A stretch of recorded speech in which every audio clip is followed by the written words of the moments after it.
கூட்ட நெரிசலில் உயிரிழந்தவர்களுக்கு 20 லட்சம் ரூபாய் இழப்பீடாக வழங்கப்படும் என்று தாவேக தலைவர் விஜய் தெரிவித்திருக்கிறார். நேற்று நடந்த சம்பவம் கற்பனைக்கும் எட்டாத வகையில் நடந்திருப்பதாகவும் அவர் குறிப்பிட்டிருக்கிறார்.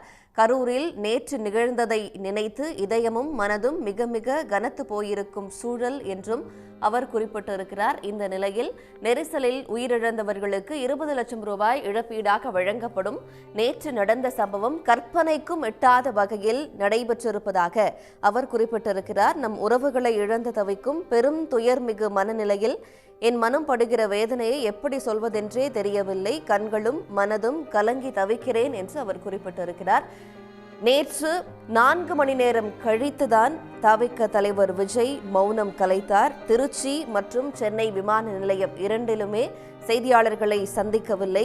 உயிரிழந்தவர்களின் குடும்பத்திற்கு ஆறுதல் தெரிவிக்கவில்லை. இந்த சூழலில் நேற்று இரவு எக்ஸ் வலைதள பதிவிற்கு பிறகாக தற்போது ட்விட்டர் பக்கத்தில் பதிவொன்றை வெளியிட்டிருக்கிறார். அதில்தான் நெரிசலில் உயிரிழந்தவர்களுக்கு 20 லட்சம் ரூபாய் இழப்பீடாக வழங்கப்படும்.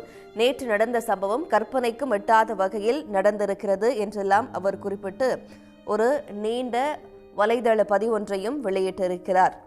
அனைத்திலிருந்தும் நாம் மீண்டு வர முயற்சிப்போம் என்றும் அவர் குறிப்பிட்டிருக்கிறார். காயமடைந்து சிகிச்சை பெற்று வரும் அனைத்து உறவுகளும் மிக விரைவில் குணமடைந்து வீடு திரும்ப இறைவனை பிரார்த்திப்பதாகவும் விஜய் குறிப்பிட்டிருக்கிறார்.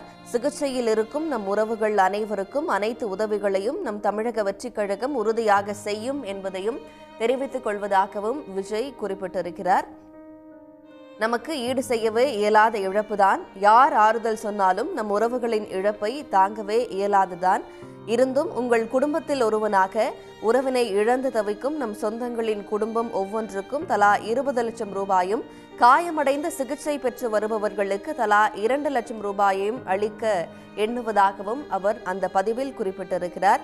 இழப்பிற்கு முன்னால் இது ஒரு பெரும் தொகை அல்ல என்றும், இருந்தும் இந்த நேரத்தில் என்னுடைய உறவுகளான உங்களுடன் மனம் பற்றி நிற்க வேண்டியது உங்கள் குடும்பத்தை சேர்ந்தவனாக எனது கடமை என்றும் அவர் குறிப்பிட்டிருக்கிறார். நெரிசலில் இறந்தவர்களுக்கு 20 லட்சம் ரூபாய் இழப்பீடாக வழங்கப்படும் என்றும், காயமடைந்து சிகிச்சை பெற்று வருபவர்களுக்கு 2 லட்சம் ரூபாய் இழப்பீட்டுத் தொகையாக வழங்கப்படும் என்றும் அவர் குறிப்பிட்டிருக்கிறார். உடனுக்குடன் செய்திகளை தெரிந்து கொள்ள சன் நியூஸ் பெல் ஐகானை கிளிக் பண்ணுங்க.